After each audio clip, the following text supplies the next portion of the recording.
You're listening to Heritage Radio Network. HRN is food radio supported by you. Learn more at heritageradionetwork.org. Whether you're a chef or just love going to restaurants, you know the best ingredients are everything. Westholme is working with the land to create nature-led Australian Wagyu. Learn more at westholme.com.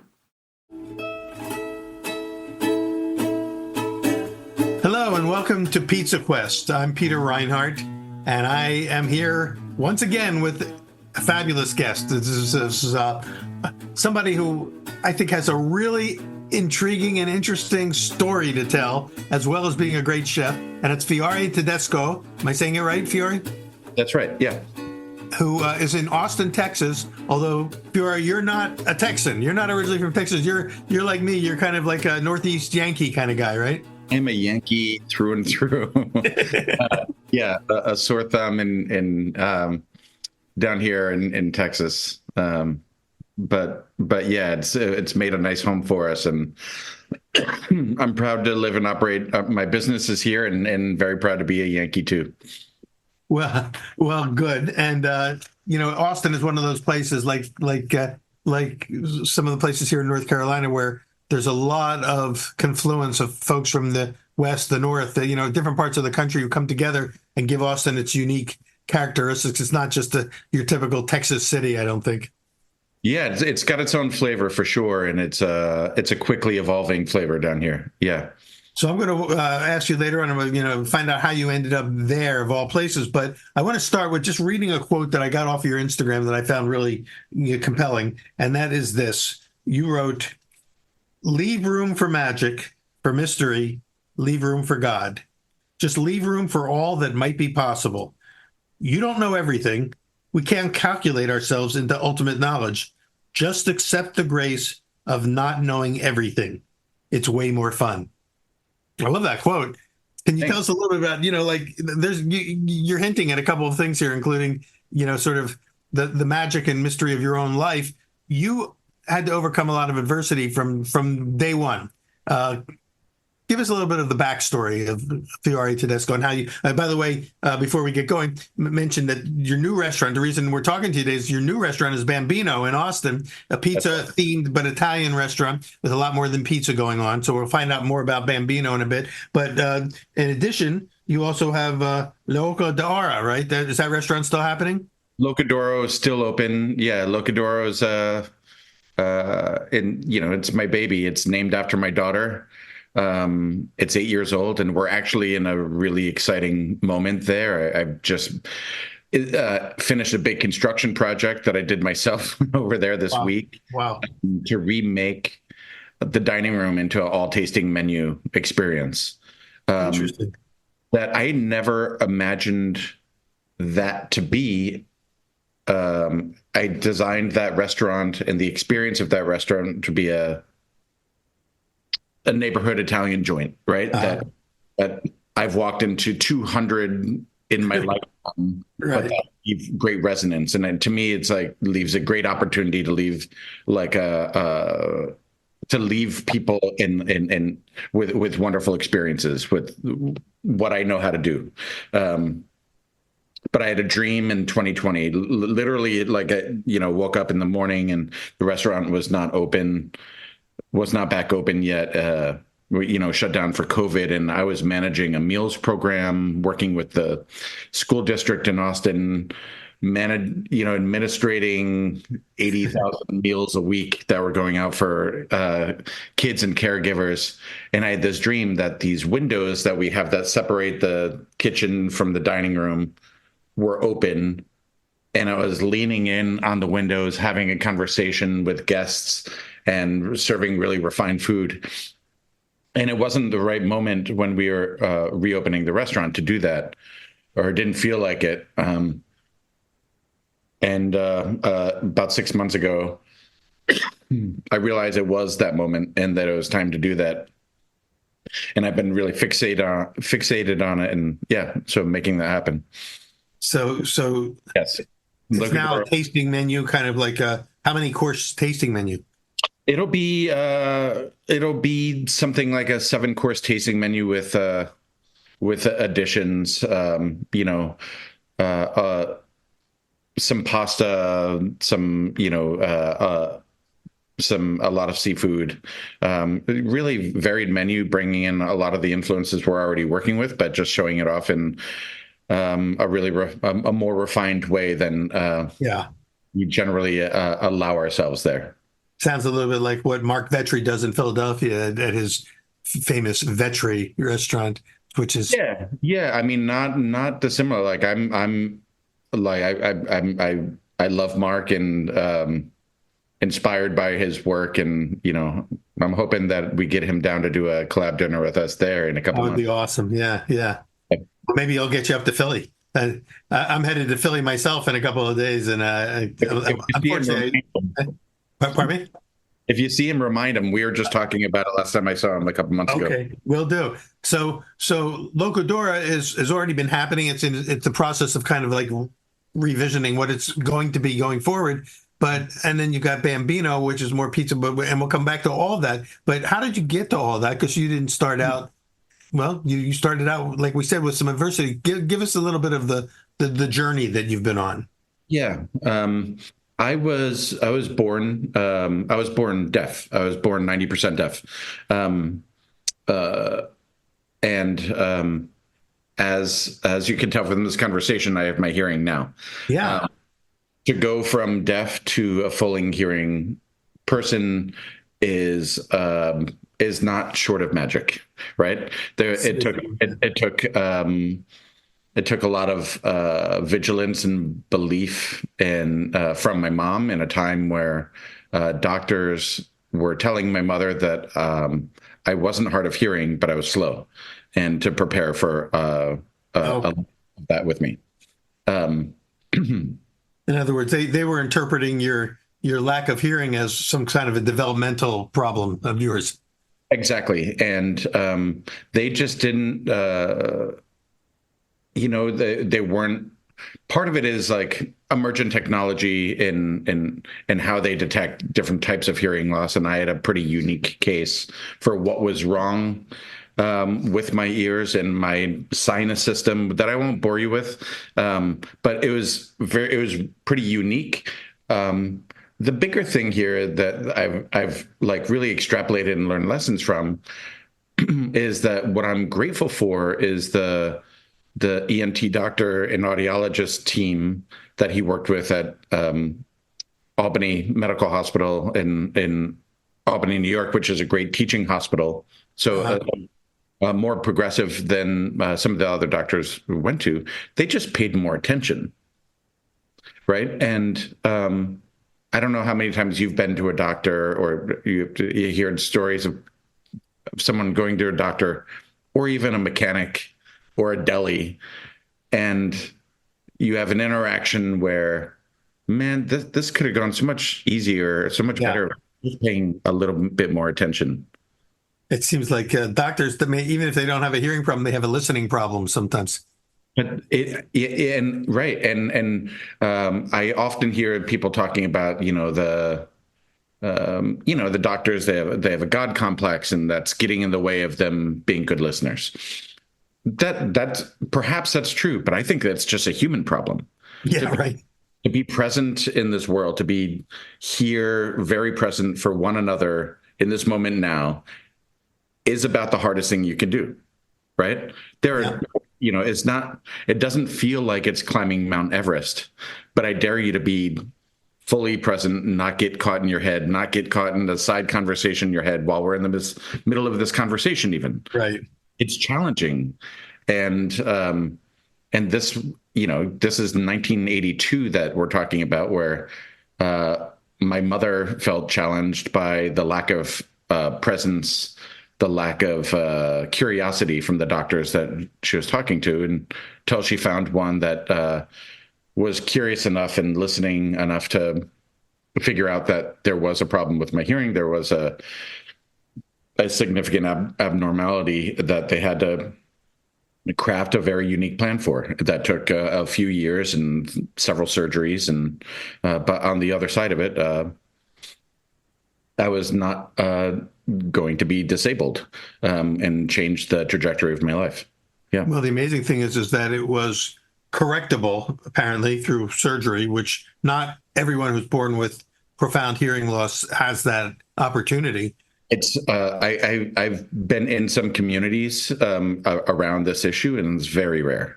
Yeah. It's a very rare and very lucky class of people in that way, and we carry some unique experiences.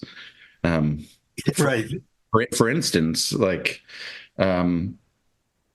hearing, hearing is not all it's cracked up to be. It's complicated, right? What do you mean? I'm grateful for. I'm so grateful that I get to hear, right? Yeah, yeah. I was a professional musician for a decade and a half, right? Touring the world. I love music. I love. You were a drummer, right? Yeah, and I love the sonic possibilities in the world. But so much of what we hear in the world is either noise by way of just loud output from the world of sirens and or crashes or explosions, screaming animals, or noise in the way of negativity. Yeah. People voicing malaffected words in your direction about what you may or may not be able to do, right? And blocking out that noise, being able to block out all of that noise is truly a gift too. Being selectively hard of hearing in those moments is kind of a gift, one that I kind of miss sometimes.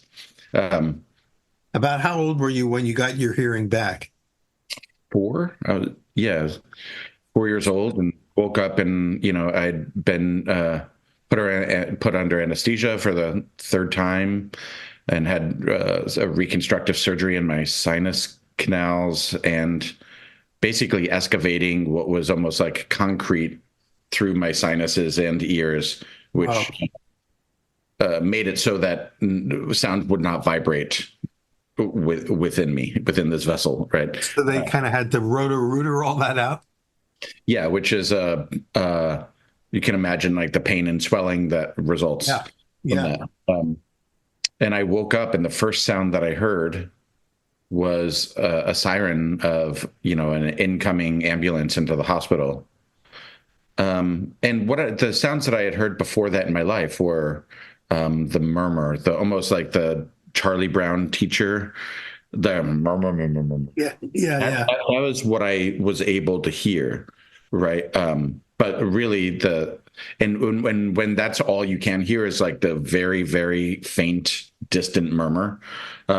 Distinction, and those distinctions don't mean a whole lot, right? You kind of it's almost just white noise. What you experience is kind of like this white noise. Exactly.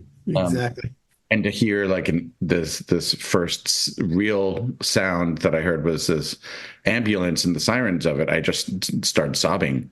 It's not a nice sound. It's ugly. And then I heard my own voice talking to my mom. I heard my mom trying to calm me, and I heard my own voice in response, and I realized then, which was really painful, like that my voice didn't fit in. It didn't sound normative. And spent the next couple of years like sort of wrapped up in the shame of that, and of not being I could now hear and make sense of things, but I couldn't. The systems in which learning to speak for me were way behind. I didn't know how to do it, so I was in speech therapy till I was a teenager.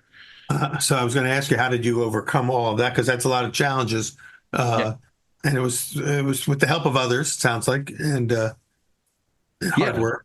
I mean, you grit it out. You got speech therapy, got a great speech therapist early on that was really empathetic and supportive. But a lot of the work is just repetition, looking in the mirror, and repeating, like coldly repeating, do it again, do it again, do it again, do it again. And it kind of helps set like a really helpful baseline for what I know like hard work to mean, right? Like you can achieve just about anything you want if you're willing to put the time in. Right. It's great training for a budding chef or musician. Do it Yeah. again, do it again, do it again. And like the once I got my hearing, things were not. My childhood was messy in all kinds of directions. My dad was in prison, went to prison when I was 4 for a few years, and there's a lot of pain and trauma around that, and how my family responded to that, and how our community responded to that was really tough. And I was kind of in my own bubble trying to learn how to communicate with the world. And I was like, this is hard. This is really hard. This really hurts. This is painful. And I still have to sit here 2 hours a day and repeat Sally sat by the seashore collecting seashells, right? Wow.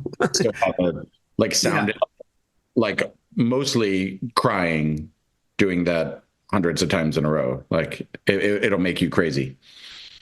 And I would think it would also make you strong, because now you've kind of laid the groundwork for a whole life and a theme of life about overcoming adversity, fostering resilience. I mean, these have to be sort of like guiding principles and benchmarks for you. Yeah, I'm not, growing up, you don't necessarily relate those things as resilience. You relate it as like, I'm just trying to catch up. I'm trying to get on.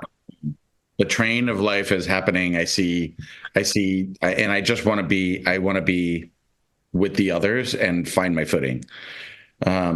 It's later that like, and so much of life is like you, and I didn't realize that the hurt, the pain, the trauma of those things I had dealt with as a kid, and like a lot of it was like the bullying, getting bullied mercilessly for being disabled, not being able to communicate clearly.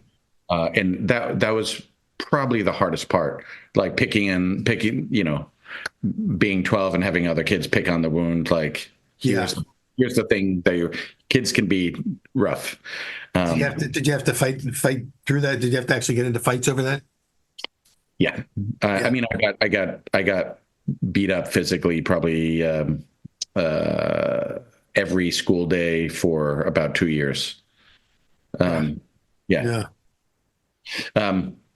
So there's I built up a lot of emotional, psychic, physical resilience in time, right? I was a small, frail kid.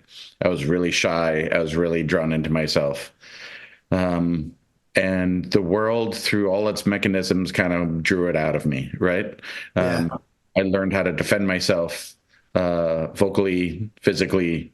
But you still got to process all the shit. You got to process all the junk that comes with that. I didn't. And when I remember, I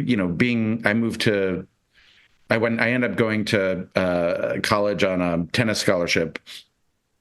And playing tennis for me, like I started playing tennis. Nobody in my family knew how to play tennis. It wasn't, but there was a pattern that started for me with, I started watching tennis on TV before I could hear and could see the ball going back and forth. I couldn't hear it, but it was just magical, the cadence of it.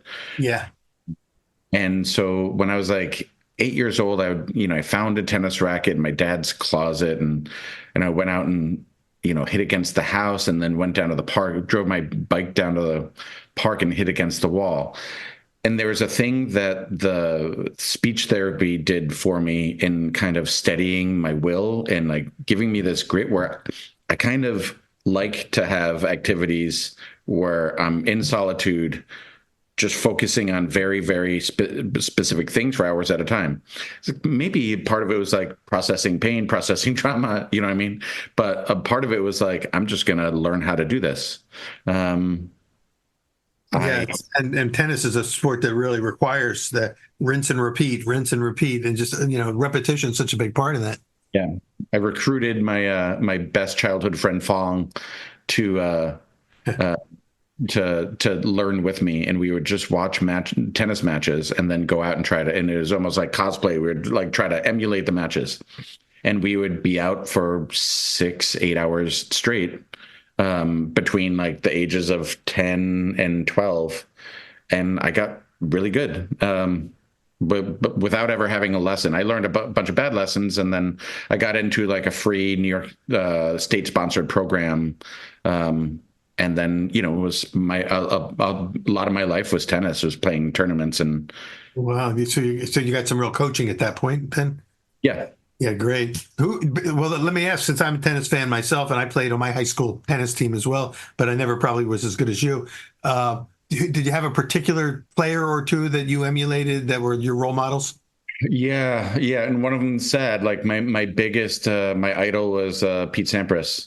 But I actually, they say, don't meet your idols, right? Don't meet your heroes. Right, yeah, right. Pete Sampras once, and I was living in New York City. I was 21, and I had at that point I had left college. I was living in New York, but I was playing open tournaments. I was playing good tennis to qualify for tournaments, figuring out if I was going to go back to college, maybe I was going to play up and, play into a bigger tournaments, right? Right. And qualify for professional tournaments. Work the circuit, yeah. Yeah. So I was playing great tennis. I was playing with a pro who I was hitting with. Pete Sampras walks onto the court with his hitting partner on the East River courts in lower Manhattan, and he comes there to kind of get away from the U.S. Open, get away from the media scrum, and just like focus and warm up. And I see him, and the guy that I'm with knows his hitting partner. They're talking, and I was like, "Yo, man, like we introduced me to Pete. He's like my idol." And hey, this is my friend Fiore, like. And I'm like, you are the reason I play tennis. Like, I was a disabled kid, and I learned to play tennis, like emulating you. It would mean a lot to me if I could hit a ball with you. And he was the most dismissive person. Oh no! Oh no! What a heartbreak! He was just like, dude, I don't have time for this. I don't have time for this. And I was like, why? Why don't you have time for this? This is great. Yeah, this is like, I mean, I'm not objective here, but this is a great story. He was basically like, I don't care. He's like that. He's like that dismissive chef in The Bear. The one who. Have you seen The Bear? Yeah. So whatever the guy's name. Yeah. Yeah. Right. And when I after that reaction, my first response to that reaction was like, man, I had held this like image of it was either Sampras or Agassi like all my life. And I was like, oh, I think I was rooting for the wrong guy, And I would think your game would be more like an Agassi style game. You weren't a serve and volley guy, were you? Was. You were. So that was the style.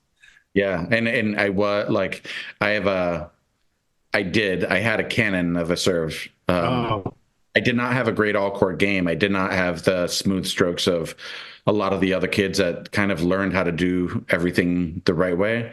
But I had a bigger serve than most of them, and I could move it around, and I was wily with it, and I could attack. And then, of course, in reading your bio, I think I read that you blew out your shoulder somewhere along the way.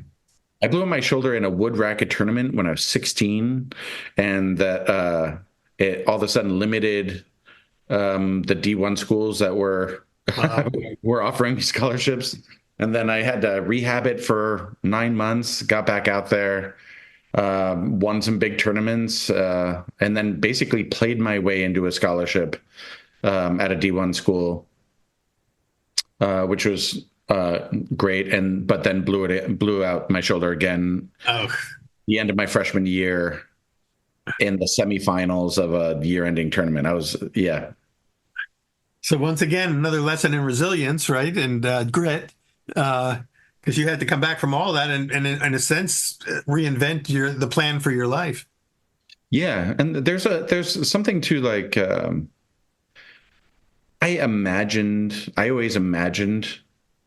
truly imagined that I was going to be. I can tell you the dreams that I had about winning Wimbledon. I can tell you what the grass smelled like. Oh, Right? Like the the bruises on my knees. I could tell you what they felt like from pounding my knees into the dirt, into the grass after I won the tournament. I've had this dream so many times. I um, I truly believed I was going to be a great professional tennis player. I truly believed it. Nobody else, nobody else in the world thought so.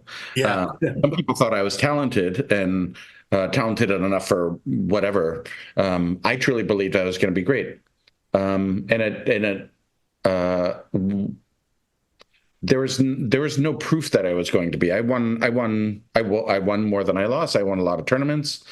Objectively, I didn't have like that high a ceiling, but I didn't care, right? I didn't care because I believed it. I've always been super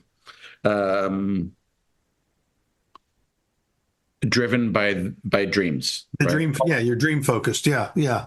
And part of it is like when I was a really little kid, when I couldn't hear yet, I could I couldn't hear in this realm. In my dreams, I communicated. I could talk, I could hear, I could communicate. Yeah. I was fully functioning. Yeah, because you had an inner life.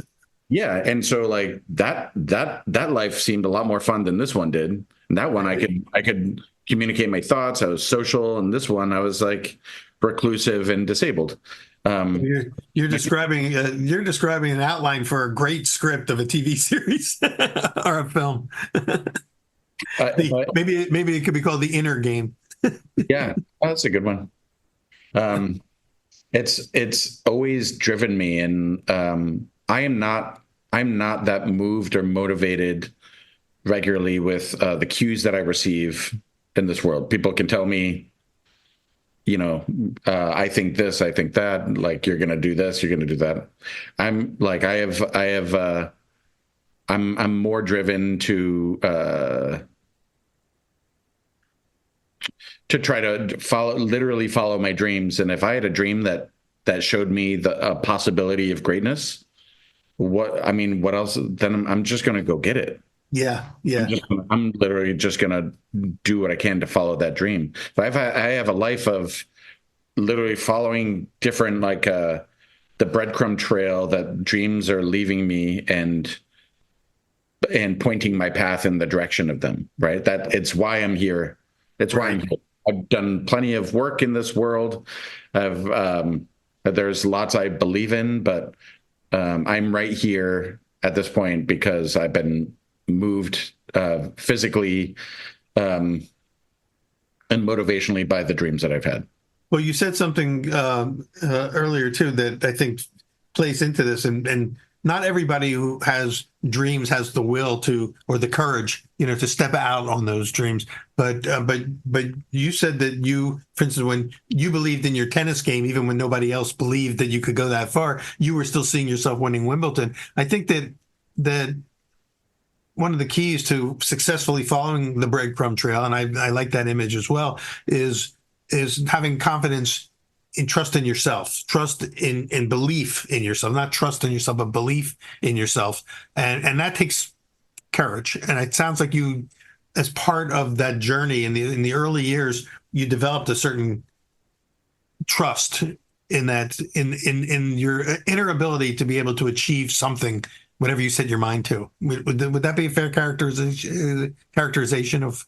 Yeah. Like, yeah, I've always,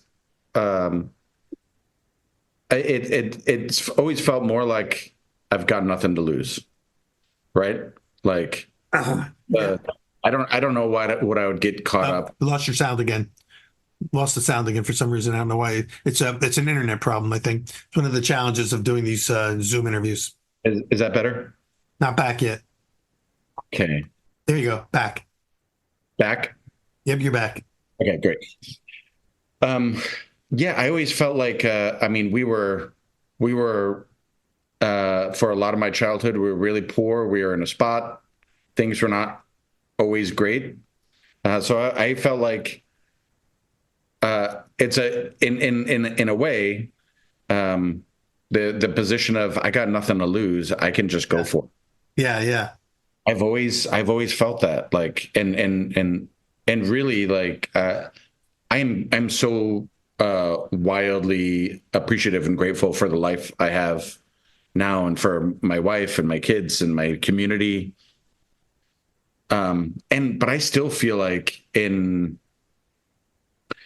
trying to carve out a life for myself and the rest of my life for myself, and trying to understand who I am, try to communicate who I am, trying to find work and meaning, and and deep community, and sharing thoughts and ideas. I have nothing to lose. Like, there's nothing to stop me. I'm not scared. I'm not self-conscious about any, or scared about anything that gets in the way of that. I feel pretty free and confident in that way. I don't know. I can't imagine what the problem would be, right? yeah, Right. yeah, And you don't, like, man, in business, I feel like,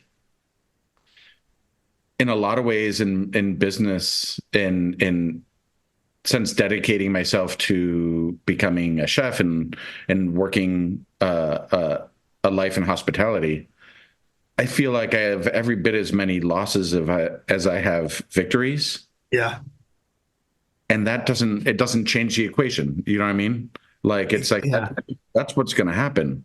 Well, you've won tennis matches and you've lost tennis matches. That's right. Yeah. All that life experience, it sounds like, I'm just kind of consolidating everything I'm hearing, is that your life experience kind of prepared you for both, sort of the courage to step into things and to not be discouraged by failures, because you win some, you lose some. Yeah, yeah, and the thing that I've really had to learn along the way, the thing that it took me a long time, for all the reasons that we talked about, but I think it took me, that the winning and losing part of it. I was like, I'm not scared by that part, but there, now in life, especially having a family and having the communities of my restaurants and my, like, broader community of friends and network around me, often there's a lot more people involved, right? It's not just me. Yeah. It's not about me, right? And growing up kind of deaf and isolated in this way, I thought there was only me, right? It was me versus the world. I don't feel like it's me versus the world. I feel like it's me advocating for the people that I love and care about the most. Yeah. Versus the world. Well, which is really admirable. In fact, I know that one of the things that you've instituted at your restaurants is a policy, a 20%, what would you call it, a surcharge policy that in lieu of a gratuity that Yes. goes directly to support your staff in a way that would go beyond what they would normally get through tips. Well, and what I would say is, it's 20% on it. It replaces tips. So when people come to my restaurants, they're not paying a dime more than they would if I didn't say anything, right? But by itemizing it in that way, it gives us power as employers to distribute that with equally to the staff, right? Right. And that's both front of the house and back of the house staff get sharing that? That's right. Wow. And without being explicit about that, you don't have that power to do that. It's illegal. By being explicit about that, we enable ourselves as employers to be better employers. And what critics that I get, the Reddit warriors and Instagram heroes that I get DMs from. Yeah, the yappers on the internet. Yeah. I'm not asking anything from you. I'm not asking anything extra from anyone. I'm slightly changing the language to allow us to be a better employer, to advocate for our staff. some people are like they don't like difference, they don't like the change, they don't like the idea of the imposition of a surcharge. And there's 20% at Locadoro. It's 18% at Bambino. 18% because the model starts at the counter. It's a counter service initiated model, and then it's a full service restaurant. You have servers and teams coming, taking care of you, but it's where you start the interaction. And that system has worked out really fantastically for our guests, and it has not cost or harmed our guests in iota, right? Right. But there's no surprises. They're not getting surprised when they get the check at the end. Oh, I mean, it's the first thing we say. It's on the menus. We talk about it all the time. Transparent. So transparent. We want to celebrate it. There's a lot of good reason for it, from historical precedent to challenging regressive wage structures that disempower the whole hospitality labor force in America, right, to just practical distribution of value. And isn't that also kind of a European model too, building that in the gratuity charge into the final bill? Very much so. Whether you're a chef or just love going to restaurants, you know the best ingredients are everything, especially when it comes to beef. In Northern Australia, there's a different approach to raising high-quality beef. Westholme, based in Queensland and Northern Territory, is working with the land to create nature-led Australian Wagyu. They steward 16 million acres of rangeland, guided by their natural ecosystem, and are led by a belief that if they balance the needs of their cattle with the needs of their environment, both can thrive. Their team of rangeland experts and nature managers use a variety of tools like satellites that assess grass health and on-the-ground research to monitor and respond to the welfare of the environment.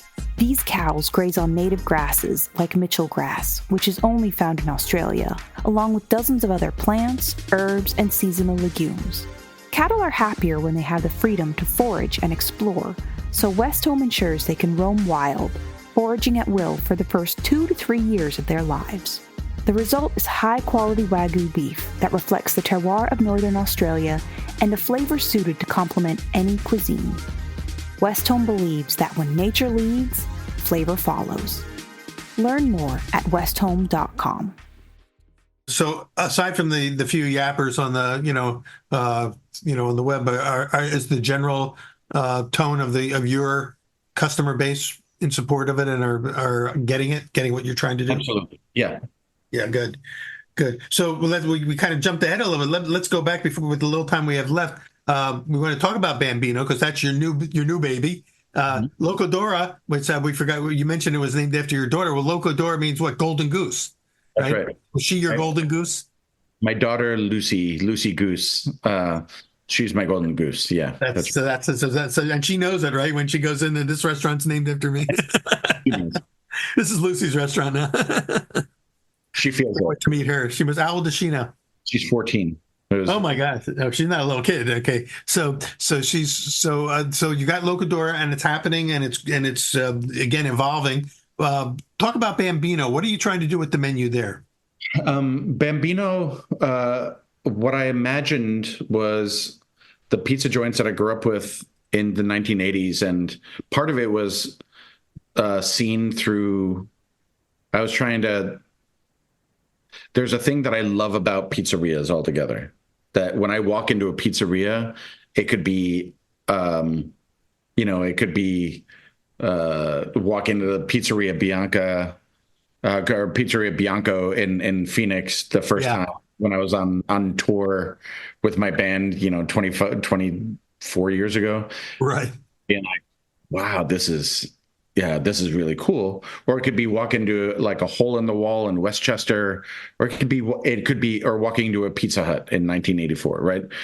There's a magic to it that has like a gravitational pull on me. And I was trying to understand that and thinking about why I wanted to open this. And I think part of it is as this little kid that couldn't really hear, couldn't communicate, there was a magic of the atmosphere always. And at the pizza joints that I grew up in Troy, New York, there's a few of them that had this magic, and there's so much conviviality. Yeah. And then also the Pizza Hut that was in Troy that we started going to when it opened, also in the early days of that, had so much magic and conviviality there, and had a very specific feel. And so I wanted to recreate that environment and some of the trappings of that environment, some of the visual cues and the ambiance and just the feel of that. And so I wanted to make a pizzeria that could move other people the way pizzerias moved me in the early 80s, right? And that was my way in. I think, what I'm hearing there is that you really have a sense of the emotional connection that people have both with their childhood and with restaurants and with food, and how restaurants are a locus for those connections to be made, and that you'd like to recreate that or create a place in which the possibility of that kind of magic can happen. Absolutely. And to me, that's my way into everything. The way into imagining anything, especially within the realms of hospitality. Buying a slice of pizza, doing that in an environment that is more similar than dissimilar to getting a tasting menu at 11 Madison Park, right? Right. Right. It is a hospitality interaction in which you're either making choices to allow people to feel great or allow people to feel not great, or you're intentionally making choices to push that conversation in a certain direction. And so most of these are informed by the thing. I mean, they're informed all by the things that we see and the things that we don't see. And so I try to imagine what the universe is of it, so I can see more of them, so I can pull on the threads and hopefully be a better communicator about our intentionality. Well, as I look at your menu on the website, for people who are listening or want to check on this, you want to go to bambinoaustin.com, I believe is the website link, or just you search it out as Bambino in Austin. But I'm looking at even the names of your pizzas are very whimsical, and they seem to again be reaching into your past or into some connections that you have that are personal to you, that you want to bring your customers into. Pizzas like the Little Stinker or the Copacabana. We got another one called No Unibomb, which is I guess that's that's got according to the menu, it's tomato, summer squash, chili bomba, garlic breadcrumbs, and double parm. So there's, that's the concept there. But talk a little bit about how you've come up with some of these names and how you chose the types of pizzas that you make. And let's describe these pizzas, because they're not really pure Neapolitan and they're not truly quite straight New York style. There's some kind of a hybrid between those two, it looks like, at least from the photos. And you're making your own cheese too, right? You're pulling your own mozzarella? Yeah, we pull all of our own fresh mozz. Yeah. So you got a lot of things that kind of differentiate you from any one particular site. It's almost a hybrid of the best of your past and your future. Yeah, and I've been working with bread, or working with flour, and I started working in Uncle's Bakery when I was 10 years old. I've been working with bread forever, and I feel like it's such a beautiful ground for creation. Like with flour, yeast, and salt, you can create totally different universes, right? And so the idea of pizza, the idea of getting stuck in conversations about Neapolitan versus style, I find it can be a really regressive conversation, because, man, why are we pigeonhole this very, very specific thing where every pizza, we can talk about the New York style pizzas and John's versus, go down the list our favorite places. Are they stylistically similar? Yes, but there might be so much different that's going on in that pizza. Right. And so, like, I would like to think that our pizza lives somewhere in that continuum, right? But And it looks like it. I mean, let's break it down a little bit. Talk a little bit about the crust, because I always like to start with the crust. What kind of flour and fermentation techniques are you using? And this is for those listening in, or like us, the pizza geeks who want to know all the details. How you got there. We're using a blend of flour that we're using central milling double O normale, and a little bit of spelt flour that's from that's interesting. Barton Springs Mill here in Texas, and 2 other flours from Barton Springs Mill from that are another great Texas milk, small milk in Texas. Yeah, wonderful flour. And James Brown, a friend, the miller and the founder of the mill, they do wonderful work. Really believe in them. I have a bag of his flour right here in my home kitchen here. So that's awesome. So we, me and Daniel and Cody Hendricks. Cody and I have worked together for a long time.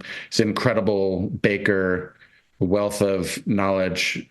I was at Roberta's in those first couple years, and in the first couple years, I started working there like 6 weeks after they opened. So you're there in the early days of Roberta's. I may have run into you there.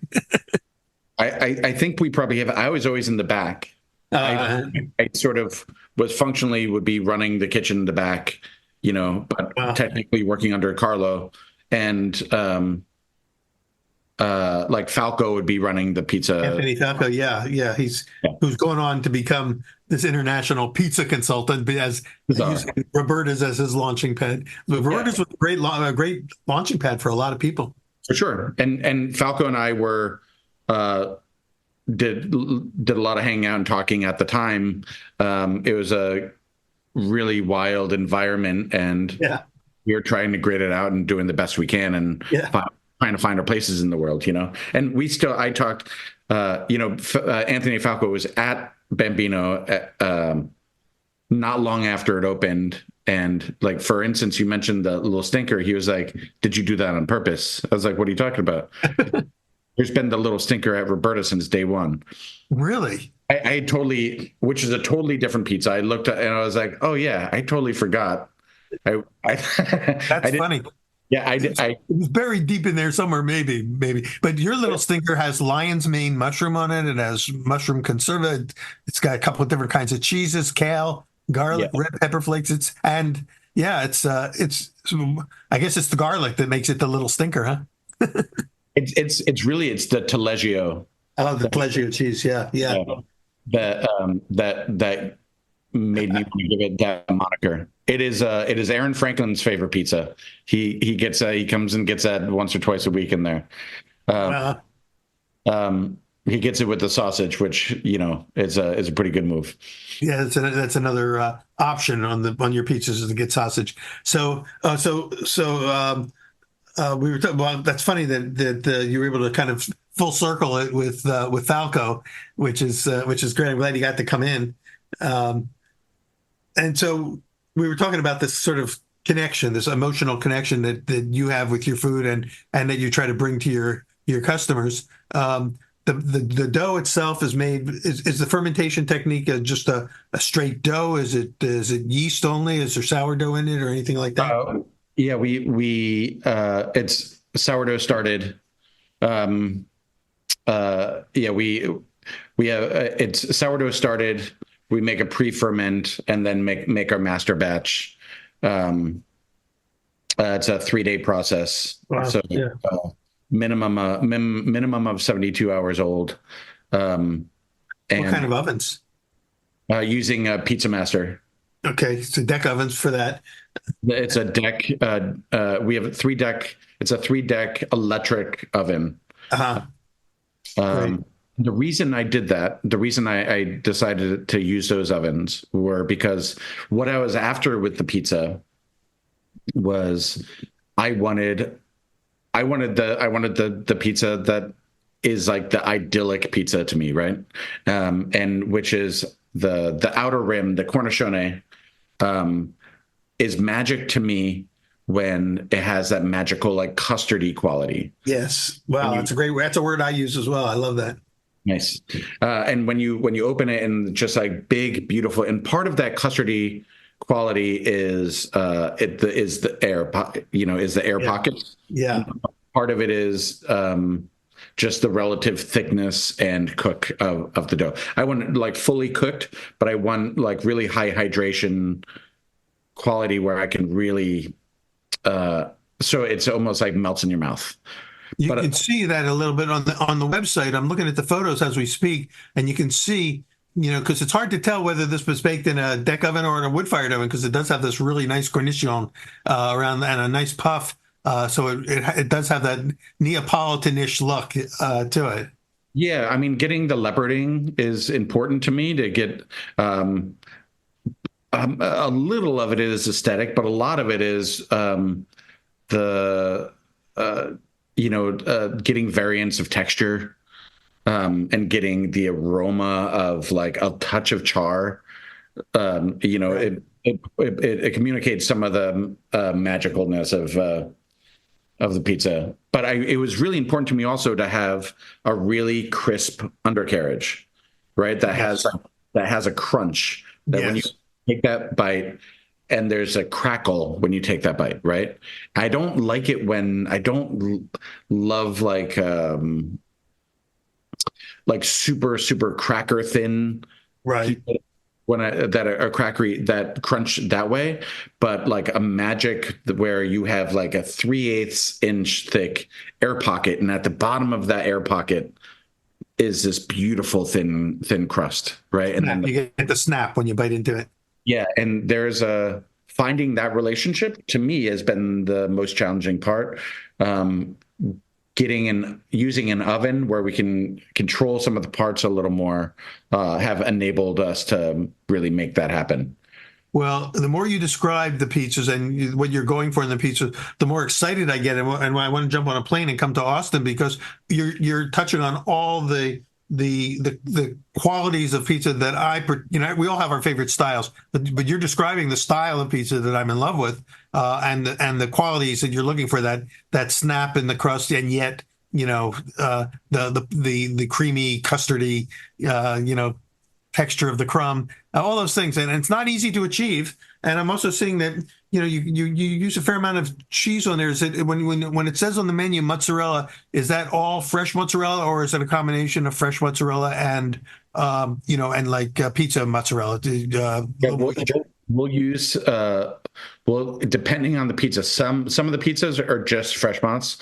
Some of them are using low moisture and like a combination. Right. For the reason that we were cooking those pizzas for like 6 minutes. Fresh mozz does not like to be cooked that long. Right. It wants to start to break apart. So it works for some pies. It doesn't work for all the pies. And, I'm after trying to get like the perfect flavor texture combinations. Yeah. So using all the tools that we can. Well, you just you answered one of my questions I didn't get to ask yet, which is how long does it bake for? In 6 minutes is what that's again that magic number for me as well. I know Nancy Silverton bakes hers at Pizzeria Mozza like that long at least, and even Chris Bianco I think bakes them like pretty close to that length. So it's I guess the term that's being bandied about these days here is Neapolitan-ish.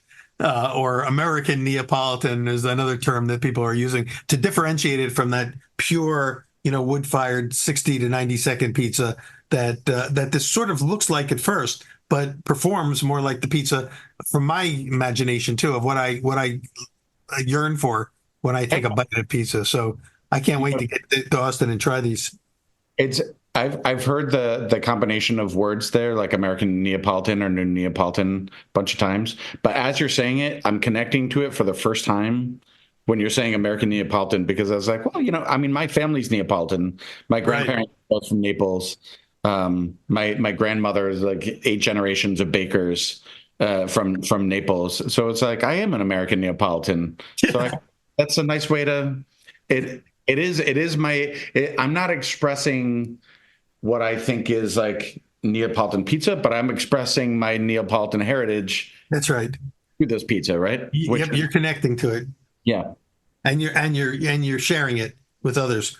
I'm really excited about what you're doing. I'm so thrilled that you had a chance to tell us a little bit about your story, your journey, and your work in not only overcoming adversity and fostering resilience, which are terms I took out of a talk you even gave, but being an advocate for that and being an example for others and trying to change the culture of the hospitality industry and the customer base and understanding how to properly take care of the people who serve us and prepare our foods. So congratulations on all that. Great. Again, continued success with Locodora, the Golden Goose, your daughter's restaurant. I can't wait to hear how that tasting menu evolves, and best of success with Bambino. And I know that's in East Austin, right? Bambino is also Locodora in the same area. They're a few neighborhoods apart, but they're very close. They're like a 7-minute drive down Airport Boulevard away from each other. Bambino is pretty close to the airport. It's on the corner of Springdale and Airport. Okay, great. Well, so anybody out there that is ever coming into Austin or on your, you're going to either from the airport or on your way to, it's the perfect spot into town to grab grab a pie on your way in or on your way out. And you're open pretty much all day. It's a lunch and dinner lounge. Yeah, we're open Tuesday to Sunday, 11 to 11, basically. Yeah. Fantastic. Well, Fiore, congratulations and continued great success. Thank you for sharing your story with us on Pizza Quest today. And I look forward to seeing you in person one of these days and trying your pizza, and encourage any of you who are listening or watching to head there when you're anywhere in the neighborhood, and tell them that when you go there, are you usually there now at Bambino, or are you back and forth? I'm there. I'm there a lot. More than you like. Eventually, well, not as much. I hop back and forth between the restaurants. A comical amount. Awesome. But Peter, if I may, I'm a big fan of your work.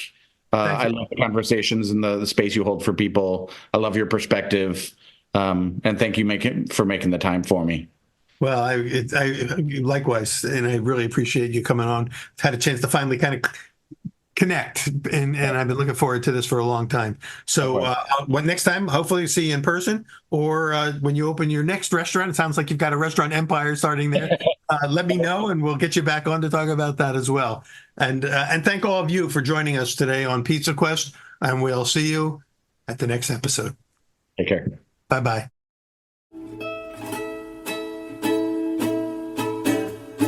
Pizza Quest is powered by Simplecast. Thanks for listening to Heritage Radio Network, food radio supported by you.